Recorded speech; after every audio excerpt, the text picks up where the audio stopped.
So I want to zoom out a little bit and just look at Latin America in general. You're probably one of the people who understands this best that I know. Talk a little bit just about the technology scene there and kind of how that has grown over the last couple of years, even the last decade or so, as you were operating in the ecosystem. Yeah, I mean, things really have hit an inflection point over the last couple of years. It's not a region that got a lot of attention. In fact, I think it's an underinvested region. When you look at India, the GDP of Latin America as a whole is twice as large as India, yet it receives half of the venture funding. So, it's a relatively nascent market. I think over the last kind of 4 or 5 years, there's been a handful of large, SoftBank dropping in 2019 with their innovation fund, $5 billion. Marcelo and the team there saying, okay, we're gonna invest in the future of the region. I think leading up to that, there was a handful of interesting opportunities, but we've seen, in Brazil, there's the public markets are starting to heat up. More companies are going public. We're starting to see liquidity happen, and that's something that it was kind of like, Brazil and Latin America is the market of the future, and it's always going to be that way. That's the kind of the joke about the region.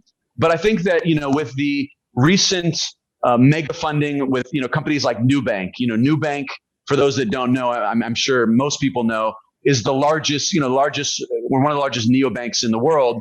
And, they just recently raised at a $25 billion market cap. That company started in 2013. So incredible value created. Sequoia was an early investor, I think wrote the first check along with Kazek. So that tends to kind of reshape the region, right? And all of a sudden, it's not seen as kind of a market that, it might be interesting in the future. Rappi is another example of a company that's, been incredibly successful, with their kind of $1 billion landmark kind of funding round, in the last year and a half ago. So I think that all these things have really, helped put Latin America on the global stage, where it's seen as an opportunity that it can compete on a global stage with, the top kind of emerging markets. And so that's something that is a recent advancement, but the level of sophistication of investors, more angel operators reinvesting back into the ecosystem. These are all kind of, rising tide type things that are lifting all ships.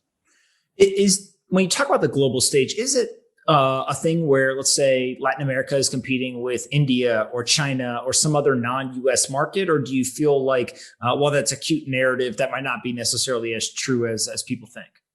Yeah, I think that, I think that one thing that we're going to see over the next years is that, there's a lot of big companies that are expanding into the region, right? Like Stripe. Stripe is now like looking at, poking around with their operations in Brazil and in Latin America. And so I think that given the proximity to the US and the kind of the time zone, it's only a few hours, it's 1 hour ahead from New York, right? Or 2 hours ahead from New York, depending on where you are. So it's has a lot of kind of connection with the US.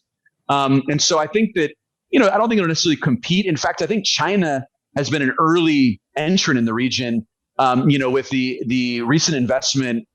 It's not so recent now, but a couple of years ago, Didi came in and bought one of the ride-hailing, companies, 99, and that minted the first Latin American unicorn of a tech startup.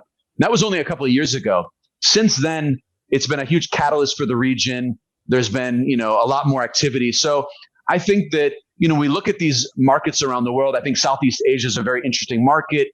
I still think the region in Latin America is still a bit earlier even than Southeast Asia. So I don't think it'll necessarily fight for dollars, or Bitcoins, but I think it's definitely an opportunity for a lot of global investors to start looking at the region, given that, it's a 700 person population. It's a growing middle class, and the income per capita is higher than a lot of places in emerging markets. So I think those are all variables that will result in massive interest in the region. And we've seen that over the last couple of years.